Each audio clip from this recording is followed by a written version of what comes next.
Chapter 64, February 2004.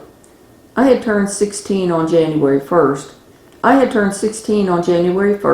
But I wanted to have a birthday party with Kevin, since his birthday was on February 3rd. It was also fortunate that his birthday fell on a Saturday that year.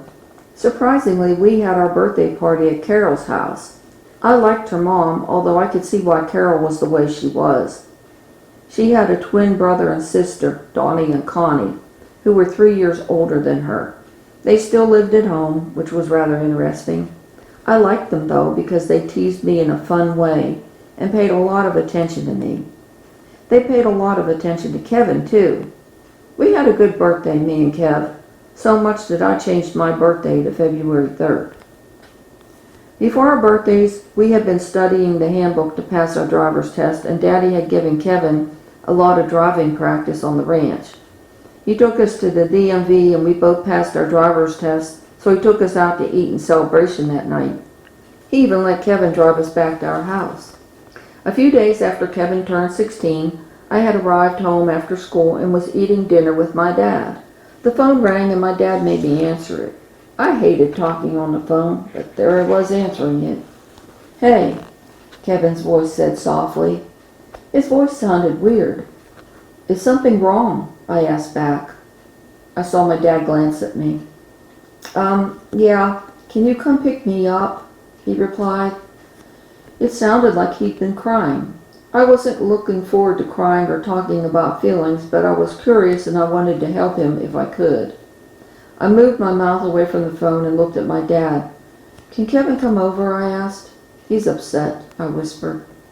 "For a little while, I guess. Give me a few minutes to finish eating and I'll come get you."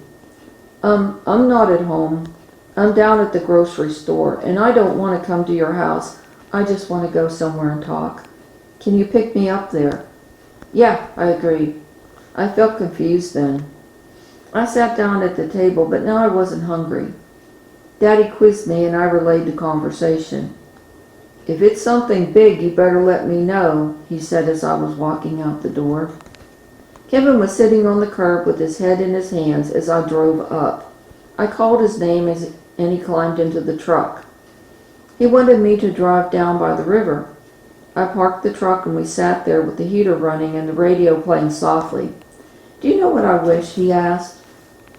The only light we had was the light of the dashboard, so I could hardly see him. "What?" I asked. "I wish I'd been born to your dad and we could have been brother and sister," he said.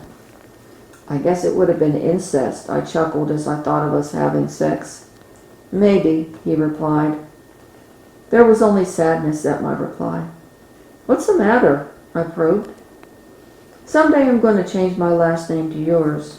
"What? Am I supposed to understand what you're talking about?" I replied in confusion.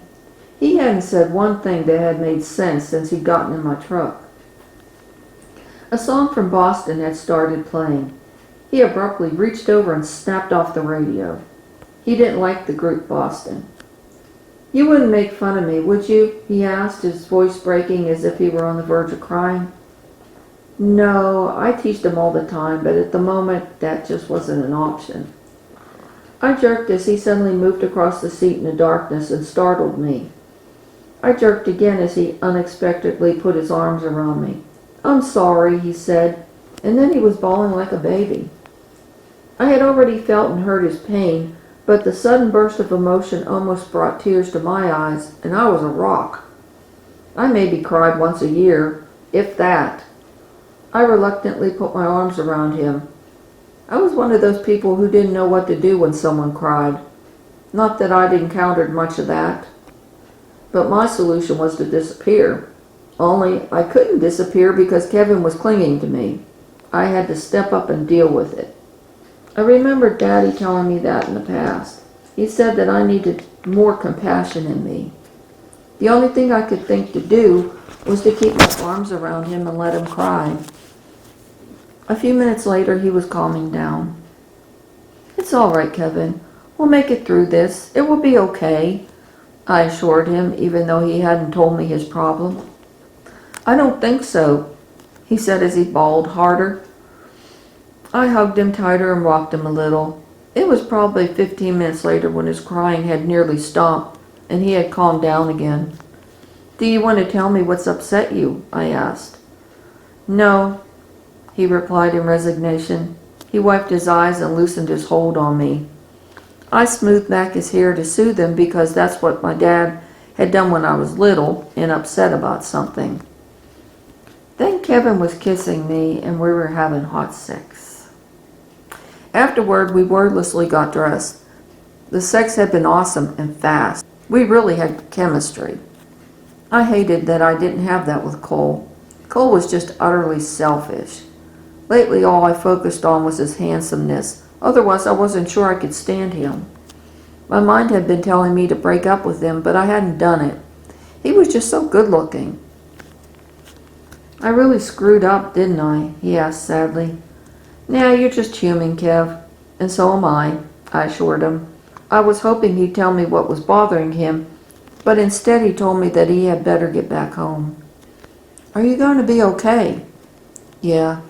You don't have to lie." "Thank you for being here tonight. You're a good friend," he said instead. My dad and I pondered the rest of the night what could be bothering him, and we couldn't figure it out.